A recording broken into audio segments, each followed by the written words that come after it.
Hola comunidad, quiero compartir un relato que me ha contado mi mamá y que hasta hace poco pude corroborar.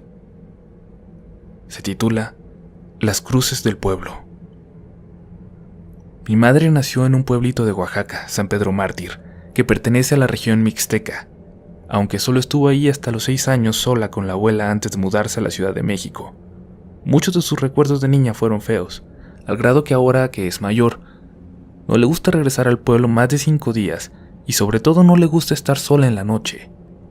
Me comenta que en el pueblo han pasado varios eventos, muchos que ellos le atribuyen al malo, al Catrín, y por ello es que en cada lugar donde pasaron se colocaron monolitos de piedra con cruces de madera, esto como protección para que no entre este malo al pueblo, y tiene al parecer más de 100 años. Este relato lo describo en 2 partes, lo que le pasó a mi abuela y lo que le pasó a ambas después. Mi madre comenta que una de sus experiencias que hasta ahora no ha podido olvidar ocurrió un 24 de diciembre. Lo recuerda bien, una noche muy fría, sobre todo porque su casa se encontraba casi en la cima de una loma, en la parte trasera del panteón. Esa noche la abuela la había regañado por no querer ir a misa de Nochebuena, y debido a la negativa de mi mamá, la abuela se fue sola, dejándola a ella encerrada en la casa. Le dijo: "No te duermas, me abres cuando regrese". Dice la abuela que fue a misa y de regreso, justo en donde se divide el camino principal del pueblo en 2, uno para la zona donde vivía la abuela y otro hacia el panteón, hay 3 de estas cruces. Detrás de ellas, comenta que salió una señora, con rebozo en la cabeza. En ese tiempo no había luz, por lo que no pudo distinguir un rostro. La abuela solo caminó en dirección a su casa justo cuando la señora le dijo: "Feliz día", a lo que mi abuelita respondió de la misma forma. Sin embargo, nuevamente, pero con una voz muy rasposa, casi como si fuera un hombre, le dijo: "¿A dónde vas, Benny? Ven, vamos a pasear". La abuelita no se movió, ni siquiera volteó. Solo se hincó y rezó un credo. En eso escuchó un chillido y cuando por fin volteó, vio que donde estaba la mujer había un cerdo, mismo que corrió tomando el camino al panteón, y mientras pasaba, los perros de las casas aullaron. Eso le enchinó la piel, por lo que corrió a la casa para ver si mi mamá estaba bien. Mi madre dice que escuchó pasos y que tocaron la puerta muy fuerte, por lo que dijo: "Mamá, ¿eres tú?". Pero nadie respondió. Trató de asomarse en los huecos de la madera y solo era oscuridad. Nuevamente tocaron y con más desesperación preguntó: "Mamá, ¿eres tú?". Y escuchó la voz de la abuela, aunque muy bajita.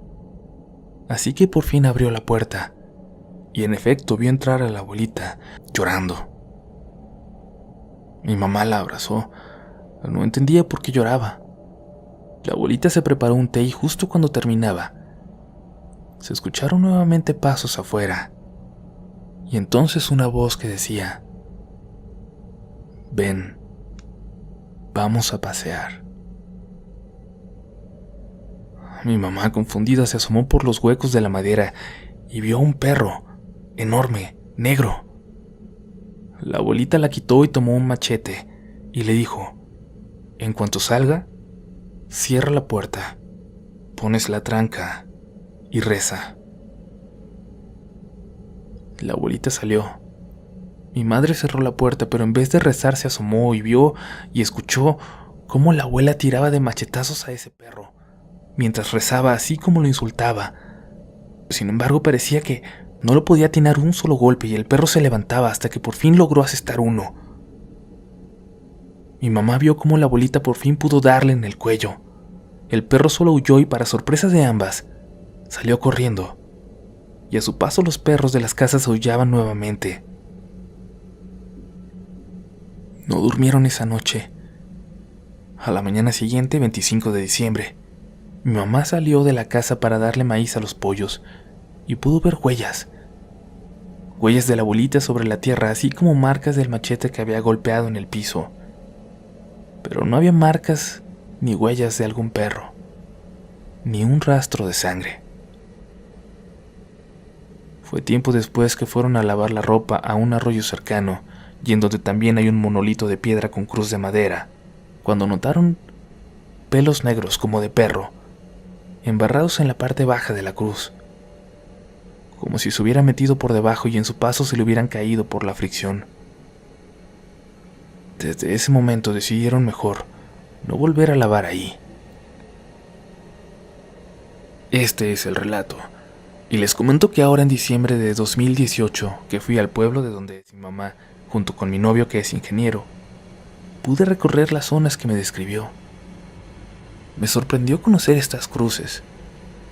Me dicen que hay muchas en las veredas, pero algo que me enchinó la piel fue un comentario que hizo mi novio, ya que al ver estos monolitos le sorprendió saber que no están hechos de cemento, sino de cal con piedra, y no puede creer que aunque están expuestos a inclemencias del tiempo como el sol, la lluvia y el viento, no se hayan derrumbado, y la madera, aunque ya muy desgastada, no se haya caído.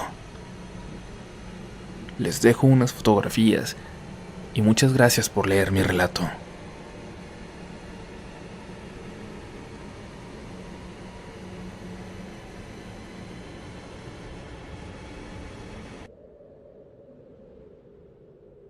Este relato lo obtuve de un buen amigo en una de esas clásicas veladas donde a veces las personas se reúnen a contar historias de terror. Espero que sea de su agrado, y a partir de aquí está en primera persona. Esta es una extraña historia que viví hace muchos años cuando era todavía un niño de 11. Mi padre es de un pueblo del interior, y en algunas ocasiones nos llevó a mi madre, a mi hermana menor y a mí, a pasar vacaciones de fin de año allá, en el pueblo donde vivían mis abuelos paternos. Ahí la casa era la típica casa grande de pueblo, con un patio enorme lleno de árboles frutales de todo tipo, y el aroma que de ellos se desprendía era exquisito. Recuerdo que producto de nuestros viajes anteriores a ese pueblo, yo me había hecho ya de algunos amigos que esperaban con ansias mi visita para jugar con mi balón de fútbol y mi bicicleta, con los cuales nos divertíamos mucho en las tardes de juego. Ellos eran niños acostumbrados a la vida del campo y la naturaleza. Sus costumbres y juegos de rutina diferían mucho de los que yo acostumbraba. Jugaban a las escondidas, a los encantados, a las canicas, a las carreras, entre otros muchos, pero en especial disfrutaban mucho de ir a nadar al río que estaba cerca del pueblo. Aquella era una vida que cualquier niño de mi vecindario, a pesar de estar acostumbrados a la comodidad y ventajas de la vida que ofrece la ciudad, hubiera querido tener. A mis amigos del pueblo y a mí, nos encantaba ir a dar paseos a ese río, a bañarnos en sus aguas cristalinas y muy limpias. Nos fascinaba pescar a nuestra manera. Aquel entretenimiento era como entrar a otro mundo. Un mundo de fantasía en el que todo juego o aventura infantil era posible. Sin embargo, a los adultos parecía no gustarles la idea dizque por peligroso, ya que no era bueno para los niños que anduvieran solos en el río. Yo en lo personal, sabía que aquella preocupación de parte de nuestros padres era hasta cierto punto innecesaria, puesto que el pueblo era tranquilo donde todos se conocían, y los chicos, a pesar de sus cortas edades, eran ya excelentes nadadores. Con ciertos costos, una tarde los mayores nos dieron permiso de ir al río. Era una tarde calurosa. Recuerdo que en el camino íbamos cortando frutas que crecían en los árboles. Cortábamos mangos maduros, bananos y otros frutos, siendo aquello tal vez un placer añadido a nuestra aventura de juegos cuando caminábamos hacia allá. Y finalmente llegamos. Éramos al menos un grupo de 6 chicos, y sin pensarlo demasiado nos lanzamos al río desde una roca alta para dar pequeños clavados. El agua se sentía deliciosamente fresca, dado que esa parte donde estábamos nadando era una especie de poza rodeada de árboles que aportaban frescura y un gran ambiente con su sombra a nuestro alrededor. Después de un rato salimos del agua para comer la fruta que habíamos llevado y luego nos acostamos en el pasto. Nos pusimos a hablar así acostados como estábamos y después de un rato creo que nos quedamos dormidos. Despertamos y recuerdo que volvimos un rato más al agua. Ya empezaba a caer la tarde y el sol era leve. Nos ubicamos en una parte semiseca de la poza y jugábamos a aventarnos agua los unos a los otros con nuestras manos. Nos entreteníamos mucho en esos momentos cuando de repente escuchamos todos claramente un silbido. Un silbido agudo pero suave y sonoro. Nos quedamos mirando y luego volteamos a todos lados, hacia los árboles tratando de hallar de dónde provenían aquellos silbidos. De repente Luis, quien era el mayor del grupo, gritó: «¡Hey! ¿Quién es el que silba?». Hubo silencio, y luego Luis preguntó nuevamente: «¿Quién anda ahí?». En lo personal, confieso que tuve cierto temor ya que aquello era inusual. Sin embargo, y saliendo desde las sombras detrás de los árboles, apareció un niño, más o menos de nuestra edad. Todos nos sentimos contrariados ya que no sabíamos de dónde había aparecido. Era raro que un niño desconocido para nosotros anduviese solo en ese río, y yo pude notar por la forma en que se miraban que mis amigos no le conocían. Luis le preguntó: «¿Cómo te llamas?». El niño se quedó mirando a Luis a los ojos y lentamente y con una sonrisa respondió: «Gabriel». El niño nos miraba a todos sin dejar de sonreír, pero he de decir que había algo en su mirada que no me hacía sentir cómodo. «No te había visto antes, Gabriel. ¿De dónde eres? Dime, ¿dónde vives?», preguntó Luis.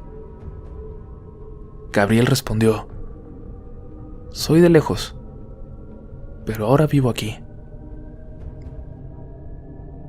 «¿Aquí dónde? ¿En el río?», preguntó Luis. «Sí, aquí», dijo aquel niño. Luego Gabriel, mirándonos fijamente, nos dijo: «¿Puedo jugar con ustedes?».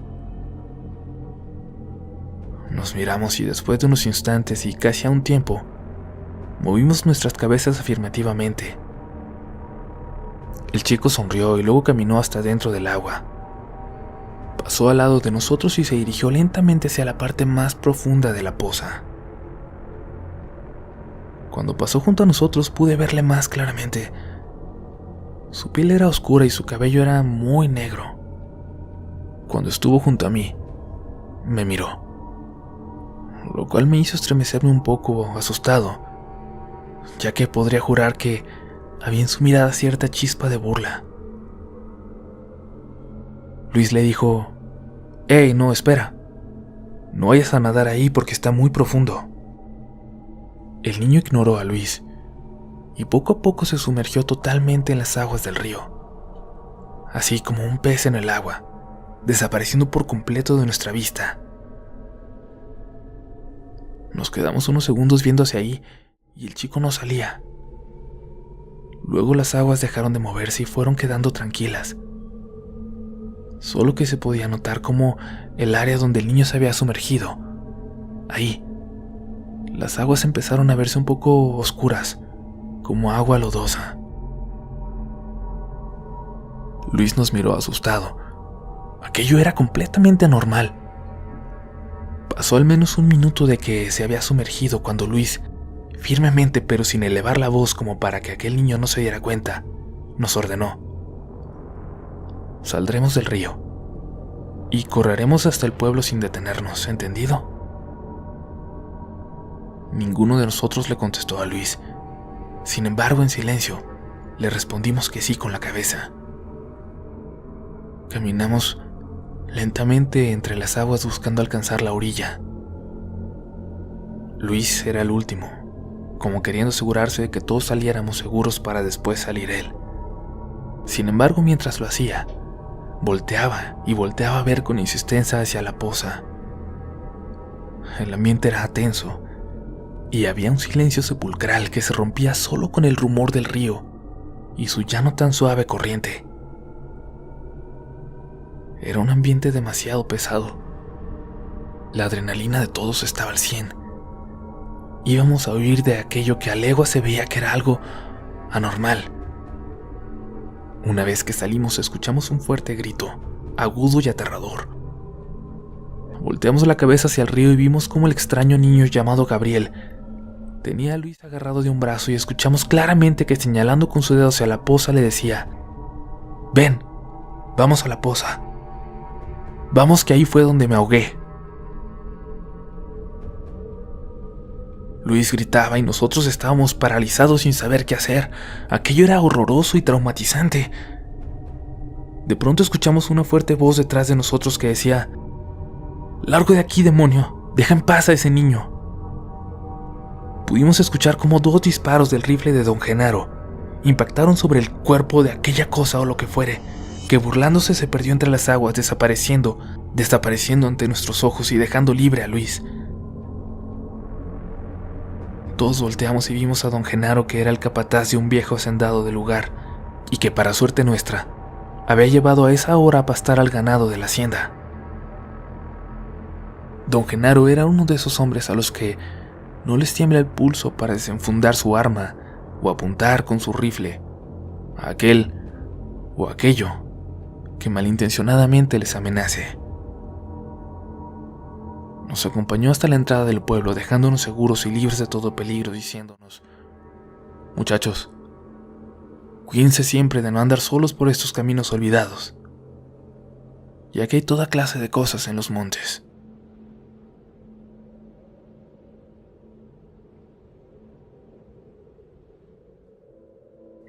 Mi papá acostumbraba a rezar cada día el rosario, pero en una ocasión, en los últimos meses de su vida, empezó a gritarle a mi mamá pidiendo ayuda. Decía que había 3 pequeños bebés desnudos trepando en su cama, intentando quitarle su rosario. Él le decía a mi mamá: «Míralos, me quieren quitar el rosario. Ellos quieren uno para ellos». Después de un rato dejó de verlos, y pensamos que ahí había terminado la historia. Sin embargo, cuando lo fuimos a sepultar, vimos que alrededor de su tumba había 3 bebés, uno de cada lado y otro a los pies. Eran pequeñas tumbas de bebés que apenas tenían meses de nacidos cuando se despidieron de este mundo.